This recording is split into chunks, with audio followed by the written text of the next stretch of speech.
বাবা ছেলে দুজনেই গেছে বিয়ের অনুষ্ঠানে দাওয়াত খেতে, আর আমরা মা মেয়ে দুজনে বাসায় রয়েছি। তাই পছন্দের কিছু রান্না বান্না করছি, সেগুলোই শেয়ার করব। আসসালামু আলাইকুম, সবাইকে ওয়েলকাম জানাচ্ছি আমার নতুন একটা ব্লগে। আশা করি সকলেই ভালো আছেন। এক সপ্তাহ পর আমি একটা বড় ভিডিও আপলোড করে থাকি, তো আজকে একটা বড় ভিডিও শেয়ার করব। আশা করি সকলে পাশে থাকবেন, পুরো ভিডিওটা দেখবেন। তারা দুজনে দাওয়াত খেতে যাবে, সেজন্য আমাদের জন্য কিন্তু কিছু বাজার করে দিয়ে গেছে, যে আমাদের পছন্দের কিছু রান্না করে খাবো। যেহেতু মেয়ে অনেক দিন ধরে বিরিয়ানি খাওয়ার জন্য বলছিল, তাই আজকে ভাবলাম মেয়ের পছন্দের রান্না করব। তাই বিরিয়ানি রান্নার জন্য প্রথমে মাংসগুলো ধুয়ে ভালো মতো মাংসটা বসিয়ে দিয়েছি রান্নার জন্য। এদিকে মাংস রান্না হচ্ছে, এদিকে আমি সব কিছু কুটে কেটে জোগাড় করে নিয়েছি। এই তো আমার মাংস রান্না কিন্তু হয়ে গেছে, আমি আলুগুলো ভেজে রেখে দিয়েছি। এখন আমি এই মাংসগুলো এই পোলাওর ভিতর দিয়ে দিব। আমি এভাবেই আসলে বিরিয়ানি রান্না করে থাকি। অন্য কোনো ভিডিওতে আমি বিরিয়ানি রান্নার ফুল রেসিপিটা আপনাদের সাথে শেয়ার করব।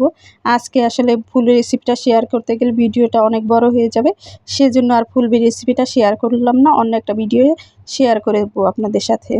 আজকে রান্নাবান্না ছিল একদম হালকার ভিতরে। আমার কাছে বিরিয়ানি রান্নাটা অনেক সহজ মনে হয়, অনেক ঝটপট করে রান্না হয়ে যায়, কিন্তু খুব একটা ঝামেলা হয় না, সেজন্য আমার কাছে অনেক সহজ মনে হয়।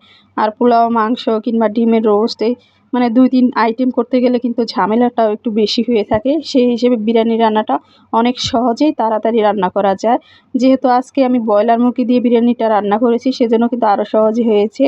গরুর মাংস দিয়ে রান্না করতে গেলে একটু সময়টা বেশি লাগে মাংস সিদ্ধ হওয়ার জন্য, আর এই মুরগি দিয়ে রান্না করলে কিন্তু খুব একটা সময় লাগে না, তাড়াতাড়ি রান্না হয়ে যায়। এই তো আমার বিরিয়ানি রান্না কিন্তু একদম পারফেক্টভাবে হয়ে গেছে। আজকে দেখুন কতটা ঝরঝরে হয়েছে, খেতেও কিন্তু ভীষণ মজা হয়েছিল। তো বিরিয়ানি রান্নার পাশাপাশি আমার মিষ্টি জাতীয় কিছু খাওয়ার খুবই খেতে ইচ্ছে করছিল, সেই জন্য ফ্রিজে খাঁটি গরুর দুধ ছিল, আমি কিছু পায়েস রান্না বসিয়ে দিয়েছি।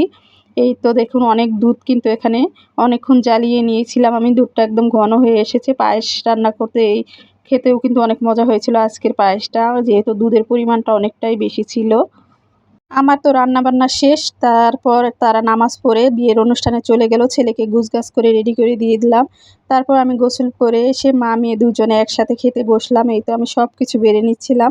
আজকে একটু খেতে বসে একটু ভালো লাগছিল না, যেহেতু আমরা ঘরের ভিতরে দুজন ছিলাম, ওরা ছিল না, সেজন্য একটু খালি খালি লাগছিল। যাই হোক, আমার বিরিয়ানি রান্নাটা কিন্তু আজকে অনেক ভালো হয়েছিল, মেয়েও খুশি হয়েছিল রান্নাটা খেয়ে, ভালো লেগেছে বলে অনেক।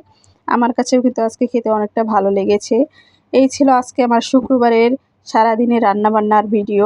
আমার ভিডিও যদি আপনাদের কাছে একটু ভালো লেগে থাকে, আপনাদের অনুরোধ রইল আমার ভিডিওটা একটু শেয়ার করে দিবেন। আর আজকের পায়েসটা আমি ওইভাবেই করে রান্না করিনি, খুব হালকার উপরে রান্না করেছি, তারপর খেতে কিন্তু অনেক মজা হয়েছিল। আজকের মতো এই পর্যন্তই, সকলেই ভালো থাকবেন। আল্লাহ হাফেজ।